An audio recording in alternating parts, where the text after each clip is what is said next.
अगर आप मकान बनवाने जा रहे हैं तो कुछ बातों को ध्यान देना बहुत अनिवार्य होता है। अगर उन बातों पर अगर आप ध्यान देते हैं तो आपका मकान बहुत मजबूत बनता है और आपके मकान में कहीं से कोई फॉल्ट नहीं आता है। तो मकान का फाउंडेशन सही जगह रखना चाहिए, सही मिट्टी होनी चाहिए। और जब कंक्रीट आप या ईंट बिछा करके घुराई करते हैं तो उसकी मसाला जो का रेशियो 4:1 से ऊपर नहीं होना चाहिए। कुछ लोग लापरवाही करते हैं, 6:1 का 7:1 कर देते हैं, लेकिन वहाँ 4:1 का मसाला आपका होना चाहिए ताकि आपका फाउंडेशन ही मजबूत होना चाहिए। तो देखिए यहाँ पर सरिया का जो फुटिंग होता है तो फुटिंग में बहुत से सावधानी बरतना चाहिए। अगर फुटिंग में सावधानी आप नहीं बरतते हैं तो आपके मकान में बहुत से फॉल्ट आ जाते हैं। तो देखिए फुटिंग करते समय सही गड्ढा होना चाहिए, सही गड्ढे की साइज़ होनी चाहिए, सही गड्ढे की गहराई होनी चाहिए और सही गड्ढे की जो नीचे जो कंक्रीट या ईंट की घुराई या कुटाई होनी चाहिए या मसाला की घुराई होनी चाहिए। देखिए फुटिंग करते समय आपको जब आप फुटिंग करते हैं तो साहुल जो आप नीचे की तरफ गिरा करके चिन्हित करते हैं तो वह बहुत अहम चीज़ होता है, क्योंकि वह इधर उधर थोड़ा भी होता है तो आपका 1 से 2 इंच कवर कर लेता है और आगे आपका चल करके दिक्कत में डाल देता है। तो कभी भी फुटिंग करें तो साहुल सही मार्क लगाएं। सही मार्क अगर लगाते हैं तो आपका जो कॉलम सही जगह खड़ा होता है और सही स्थान पर खड़ा होता है और आपका कॉलम सीधे ऊपर तक चला जाता है। लेकिन वहीं थोड़ा सा लापरवाही नाप जोख में हो जाता है या साहुल गिराने में होता है तो दिक्कतें आ जाती हैं। तो हमेशा जब तक आपका कॉलम न खड़ा हो जाए तब तक एक बेर नहीं, आपको 10 बेर नापना है। वहीं लोग लापरवाही कर देते हैं तो आपको बार बार नापना है। एक बार अगर गलती होती है तो दोबारा नापते हैं, 3 बार नापते हैं, 4 बार नापते हैं। तो अगर फॉल्ट रहेगा तो कहीं ना कहीं से आपका फॉल्ट मिल जाएगा। लेकिन अगर एक बार नाप करके छोड़ देते हैं अगर तो उसमें फॉल्ट रहता है तो वह आपको मिल नहीं पाता है, तो इसलिए वह आगे चल करके आपको दिक्कत में डाल देता है। तो कभी भी फुटिंग करते समय नाप जोख 3 बार, 4 बार, 5 बार, जब तक आपको संतुष्टि न मिले तब तक करें। जब आपको पूर्ण रूप से संतुष्टि मिल जाए उसके बाद तब जा कर के आप संतुष्ट हों और उस पर चिन्हित करें और वहाँ पर कॉलम खड़ा करने की कोशिश करें। तो देखिए यहाँ पर बढ़िया तरीके से चिन्हित कर दिया गया है। चिन्हित करने के बाद ईंटे के टुकड़ों को रख करके यहाँ उसके ऊपर जाल रखा जाएगा। जाल रखने के बाद तब कॉलम की ऊपर जो होता है बधाई होगा। तो सबसे अहम चीज़ होता है कि आप सही जो मिट्टी जो आप गड्ढा खनते हैं तो सही जगह मिट्टी खोदा गया है, मिट्टी है उसकी कि नहीं है। तो कभी भी फाउंडेशन आप पक्के मिट्टी पर ही छोड़ें, पटाव मिट्टी पर न छोड़ें। अगर पटाव मिट्टी पर अगर आप छोड़ते हैं तो वहाँ पर कॉलम धंसने के चांस ज़्यादा होते हैं। तो कभी भी बढ़िया तरीके से मिट्टी को चेक कर लें, मिट्टी मजबूत है कि नहीं है, मिट्टी खोखली है कि तो नहीं है।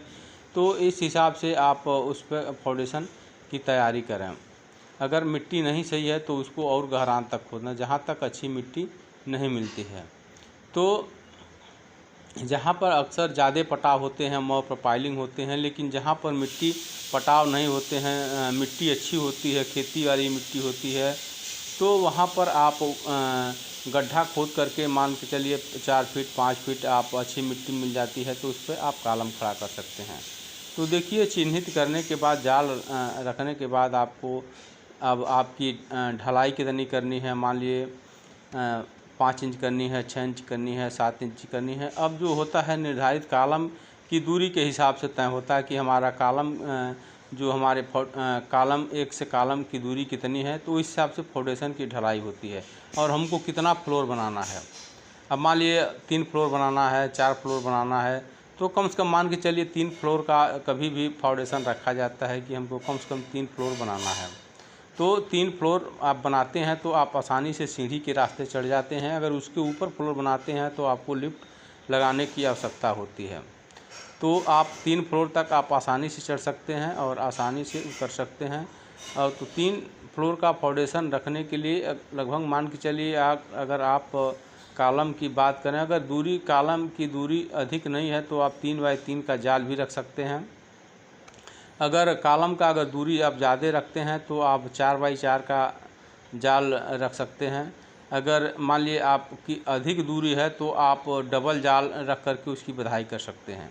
तो यह कुल निर्धारित होता है कि हमारा एक पिलर से एक पिलर की दूरी कितनी है, तो इस हिसाब से कॉलम तय होता है, उसका जाल पड़ता है, उसका जो कॉलम की सरिया की बधाई होती है। तो और उस हिसाब से जो उसमें कंक्रीट पड़ता है। तो अगर 3 फ्लोर की अगर बात करें तो 3 फ्लोर तक अगर मकान बनाते हैं, अगर 4 बाई 4 की अगर आपकी जाल है तो एक कॉलम में आप 3 बोरी सीमेंट का मटेरियल डाल सकते हैं। और वहीं मान लीजिए अगर आप 3 बाई 3 का अगर मान लिया आपका जाल है तो उसमें 2 बोरी का मटेरियल आप लगा सकते हैं। तो इस फाउंडेशन पर आप 3 फ्लोर तक आसानी से मकान बना सकते हैं और आपका मकान में कहीं से कोई दिक्कत नहीं आएगी। तो सबसे अहम चीज़ होता है कि जो नीचे खुदाई, मिट्टी नीचे अच्छी होनी चाहिए, मजबूत होनी चाहिए, पक्की मिट्टी होनी चाहिए, भुरभुरा मिट्टी नहीं होनी चाहिए, पटाव मिट्टी नहीं होनी चाहिए। अगर उस हिसाब से आपने मकान का फाउंडेशन देते हैं तो आप 3 फ्लोर तक मकान बना सकते हैं। और रही बात, कभी भी फाउंडेशन में सीमेंट की क्वालिटी अच्छे रखें। हर लोग कहते हैं कि सीमेंट सब अच्छी होती हैं, लेकिन मान लीजिए ईंट मान लिए अव्वल होता है, सेम होता है, 2M होता है, तो ईंट में भी अंतर होता है, लेकिन ईंट तो ईंट होता है, लेकिन अव्वल का काम अलग है, 2M का काम अलग है, सेम का काम अलग, गुड़िया। इसीलिए इस तरह से सीमेंट भी होते हैं। सीमेंट की कंक्रीट की ढलाई अधिक अलग होता है, जुड़ाई के लिए अलग होता है। तो इस हिसाब से अगर आप जहाँ पर जुड़ाई करना है अलग सीमेंट लगा सकते हैं, जहाँ पर कंक्रीट की ढलाई करना है, जहाँ पानी की नमी है तो जैसे सीमेंट में ACC गोल्ड लगा सकते हैं, अंबुजा कवच लगा सकते हैं। तो इसमें ऑलरेडी कंपनी केमिकल मिला करके देती है, आपको अलग से केमिकल डालने की आवश्यकता नहीं होती है। अगर नॉर्मल सीमेंट अगर यूज करते हैं तो उसमें केमिकल डालने की आवश्यकता होती है। तो कभी भी आप अगर पानी की जगह आप